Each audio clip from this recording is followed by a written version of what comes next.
Hi viewers, ఈ వీడియోలో మనం విశ్వంబర మూవీ గురించి క్రేజీ అప్డేట్ గురించి తెలుసుకోబోతున్నాం. మరి ఆలస్యం చేయకుండా వీడియోలోకి వెళ్ళిపోదాం. తెలుగు సినీ ప్రేక్షకులకు టాలీవుడ్ మెగాస్టార్ చిరంజీవి గారి గురించి ప్రత్యేకంగా పరిచయం చేయనక్కర్లేదు. మెగాస్టార్ గారు ఈ వయసులో కూడా అదే ఊపుతో సినిమాల్లో నటిస్తూ ఫుల్ బిజీగా గడుపుతున్న విషయం అందరికీ తెలిసిందే. ప్రస్తుతం చిరంజీవి గారు వశిష్ఠ దర్శకత్వంలో రూపొందుతున్న విశ్వంబర సినిమాలో నటిస్తున్న విషయం మనకు తెలిసిందే కదా. ఇటీవల ఈ సినిమాకు సంబంధించిన షెడ్యూల్స్ కూడా మొదలైపోయాయి. అయితే చాలా రోజుల నుంచి ఈ చిత్రానికి సంబంధించిన పలు సీన్స్ చిత్రీకరిస్తున్నారు డైరెక్టర్ వశిష్ఠ. ప్రస్తుతం ఈ మూవీకి సంబంధించిన షూటింగ్ జరుగుతుంది. ఈ సినిమా సోషియో ఫ్యాంటసీగా తెరకెక్కుతుంది. ఈ సినిమాలో త్రిష హీరోయిన్గా నటిస్తుంది. ఇటీవల హైదరాబాద్ అల్యూమినియం ఫ్యాక్టరీలో బీర్ ఫ్యాక్టరీ సెట్ వేసి ఇంటర్వెల్ యాక్షన్ సీక్వెన్స్ను షూట్ చేశారు మేకర్స్.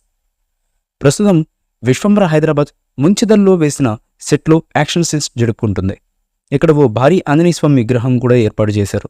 ఆంజనేయ స్వామి విగ్రహం ముందు కత్తులు, ఆయుధాలు అన్నీ గాల్లోకి ఎగరవేసి భారీ యాక్షన్ ఉండబోతుంది అన్నట్టుగా ఒక ఫోటో తీసి సోషల్ మీడియాలో షేర్ చేశారు. ఆ ఫోటోని డైరెక్టర్ తన సోషల్ మీడియాలో షేర్ చేస్తూ ధర్మయుద్ధం మొదలు, విశ్వంబర విజృంభణం అని పోస్ట్ చేశారు. దీంతో అక్కడ వచ్చే యాక్షన్ సీన్ భారీగా ఉంటుందని అర్థమైపోతుంది. ఈ పోస్ట్ సోషల్ మీడియాలో విపరీతంగా వైరల్ అవడంతో విశ్వంబర మూవీపై అంచనాలు కాస్త మరింత పెరిగిపోయాయి. ఈ మూవీపై మీ అభిప్రాయాన్ని కామెంట్ బాక్స్లో తెలియజేయండి. ఈ వీడియో మీకు నచ్చితే లైక్ చేయండి, షేర్ చేయండి, కామెంట్ చేయండి. మరిన్ని అప్డేట్స్ కోసం మన ఛానల్ని సబ్స్క్రైబ్ చేయండి. అలాగే పక్కనే ఉన్న గంట సింబల్ని గట్టిగా టంగ్ టంగ్ అని కొట్టేసేయండి.